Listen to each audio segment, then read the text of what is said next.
Welcome back to the Data Analyst. In today's video, we are diving into one of the most elegant notation in time series modeling, the backshift notation. If you have ever wondered what those P symbols mean in ARIMA model, this video is for you. In time series analysis, we often deal with the past value, but instead of writing yt minus 1, yt minus 2, yt minus 3 over and over, we use something called the backshift operator. The backshift operator, denoted by the letter b, shifts the time index back by 1. For example, byt gives us yt minus 1 and b squared yt gives us yt minus 2 and b to the kth power yt gives us yt minus k. It's like a time travel button. Backshift notation makes equation cleaner, especially in ARIMA and ARIMA models. Instead of writing out all the like terms, we can express them more compactly and work with them algebraically.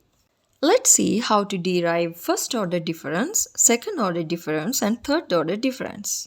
The first order difference is a method used to remove trend in a time series and make it stationary, which means its statistical properties remain constant over time like mean and variance.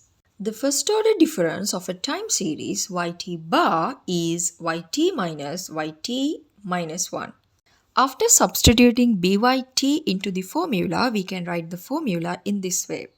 Y dash t equal yt minus byt. And then we can write it this way, y dash t equal 1 minus b times yt. So that is our first order difference using backshift notation. The second order difference measures how the first order differences themselves are changing over time. It is used when your time series shows a nonlinear trend like a curve or acceleration in growth. The second order difference of a time series y double dash t equal yt minus 2. So we already know b squared yt equal to yt minus 2. So we can write it in this way. Y double dash t equal yt minus b squared yt. And then we can write y double dash t equal 1 minus b squared times yt. So that is our second order difference using backshift notation.